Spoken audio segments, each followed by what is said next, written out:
Өзүбүздүн кыргыздар өзүбүздү алдап атса. 2000 рубль которуп коем баягы жерденчи. 2000 кечинде бар берейин депчи. Кыргыздын душманы кыргыз деп Атамбаев убагында тулда айткан экен да. Кел ошол 8 000 мен берейин сага. Эжеңе оторуп кой. Талаада калып калдык иштечи. Каяка барабыз? Кыргыз бир туугандар бул жерден стоматолог ачыптыр. Метро Первомайскайда экинчи выходтан чыкканда эле бир 5 мүнөттүк жол. Жумшактан ич, катуудан тиш оорубасын дегендей.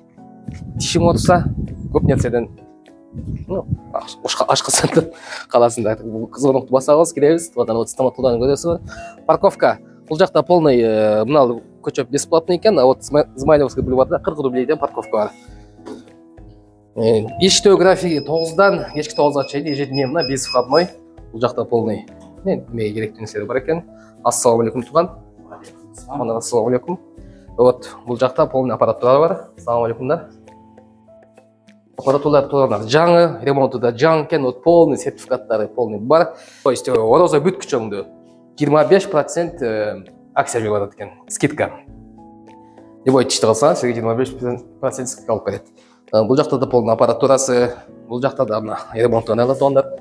Жап жаңы, ар өзүнчө тиштин имплантация жанагы отбеливание полный өзүнчө немелерге бөлүп коюптур. Бул жакта эмне бар? Медицинский кабинет дейт. Бул жакта да туугандар. Ассалам алейкум. Бул жакта да сертификат менен профессиональный стоматолог турушат. Так что келип эч кыжаат болбой, ичиңерде омосоно болот. Вот ичи чоң экен туугандар. Ар кабинет өзүнчө бөлүнүп, өзүнчө немеге бөлүп алышыптыр. Ушул экрандан номерге байланышкыла. Метро Первомайскайдан экинчи выходтан чыкканда 5 мүнөттүк жол.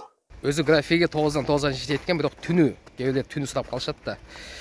Стоматолог керек болуп атат десеңер, экрандан номерге сохранить этип алып, түнү чалсаңар дагы жакын жерде жашайт экен, келе коебуз дейт. Биякта тяжелый болуп калса, келе коебуз дейт. Өзүбүздүн кыргыздар үчүн ушундай жардам берет экен. Ийгилик.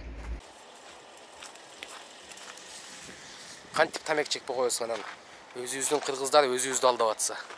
Бул видеодо квартиранын айынан чужой эле бирөөгө алданган мошенник жөнүндө болот. Ошону көрүп башыңардан өттү ушундай. Ушундайга алданбаганга аракет кылла деген максатта ушу видеону чыгарып атам туугандар.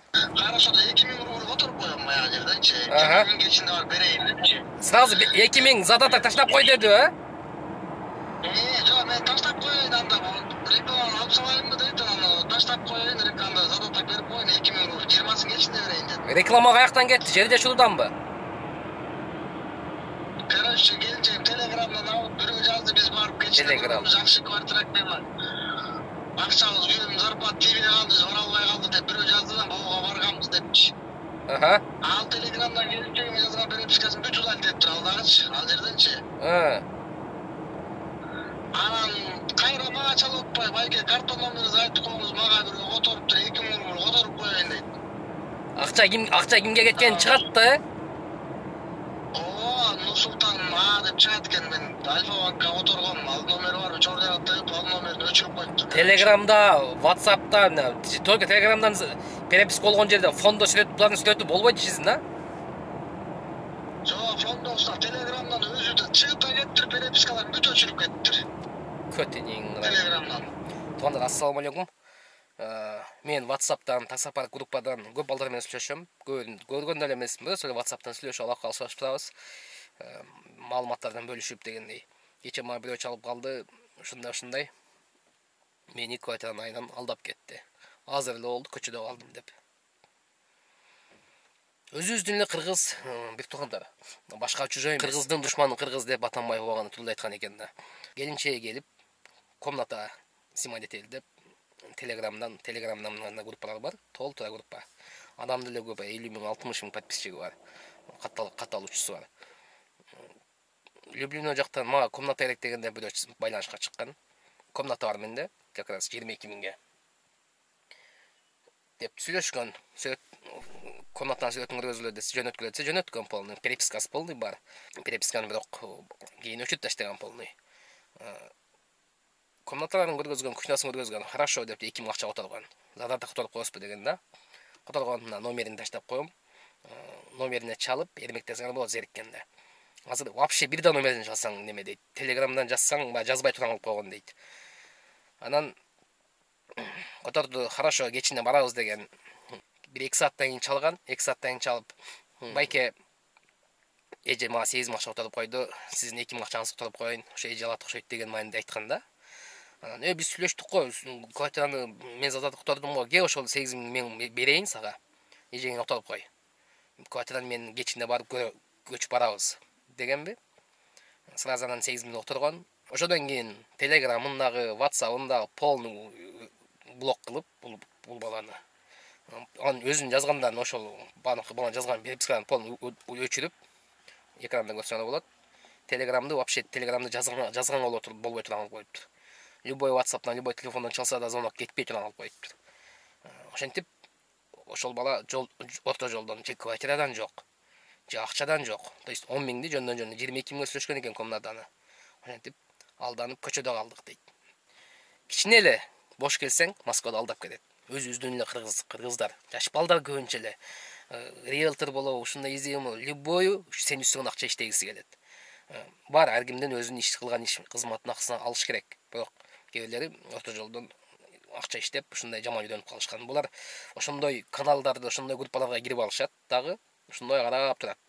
Жазды, сразу байланышка чыгат, менде ушундай квартира бар деп. Мен зарядага акча которбойм, квартираны көзүм менен көрмөй сайын, хозяин көрмөй сайын зарядага акча которбойм да. Хотя бы телефондон сүйлөшүшүм керек, видео связьдан, чегер алыста болуп калсам. Бул муну алданган баланын ошибкасы. WhatsApp'та эле сүйлөшүп туруп, WhatsApp'та фотолорунан бери алып таштаган, эчтеке жок дейт. Чектери полный бар акча отурган, мына ушинтип аты чыгат, аты жөнү. Телефонду мен дата өчүрбөдүм, ушу телефон номерге чалып бермек десең болот, кээ бирде чалып алып. Квартиранын проблемасын мен жакшы түшүнөм да. Азырга чечип алдым квартиранын проблемасын. Жакшы түшүнөм, ошон үчүн бул алданган баланы деле жакшы түшүнөм. Бул срочно керек болуп калды, көзү учуп калды, келинчеги менен комнатага чыгып кетели тынчыраак деп, ушундай мени издеп калды. Бирок Телеграмдан тугандар. Телеграмда мошенниктер толтура. Телеграмда вообще бир маалымат албагыла. Алсаңар да бардык эмес, мошенниктер арасында жакшы эле немелер бар. Бирок видео связьдан сүйлөшкөлө, запись экрана кылып койгула, акча котордун алдында ушу бир видео связьдан сүйлөшүп, же болбосо лучше барып көрүп, анан кийин неме кылып, барып көргөндөн кийин да алдап коюп атышпайбы, эртеси келип алып биздин квартира сен эмне жүрөсүң деп атышпайбы. Так что туугандар, ушундай токтотолу, квартирадан, регистрациянын айынан алдап, регистрация боюнча жакында бир видео чыгат, кечээ эле мен регистрацияга кое албай мен нормально акча алып коюшту. Ошол МВДда, немеде, ФМСте. Ал жөнүндө да видео болот. Ушундай, туугандар, кегиле Москвада ушунун көзү неме болуп калды, ушуну кармап калалы деп эле бири-бирибиз алдаган токтотолу. Силер алдап, жыргап жүргөнүңөр менен силерден чыгарбаса, силердин балаңардан, ата-энеңерден, деги силердин тегерегиңде жүргөн жакын адамдардан чыгарып коет. Ушундай болуп калды деп кийин ойлоп ал, значит, ушундай бирдеке болуп калган болсо, силер бирөөгө бирдеке кылгансыңар. 100 сом тапсак дагы туугандар, кызмат менен табалы. 100 сом акыңардын үстүнө 100 сом ошо албагыла туугандар. Ар кимдин өзүнүн кызмат акысы бар. Ошону алалы. Видеону таркатып, группаларга бөлүшүп койсоңор. Ким бирөөгө болсо дагы жардам берип калса, ошол биздин уттук ийгилик.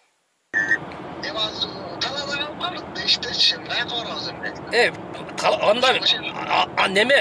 Мен үйүмө өтүп бара бергенде, бирок мен алыста жашайм да. Кайсы жактасың? Рахмат, Алла разы болсун. Жардамга алынбай, мен ана күчүк чектен жүрүп коем. О, если что, мен связдамын.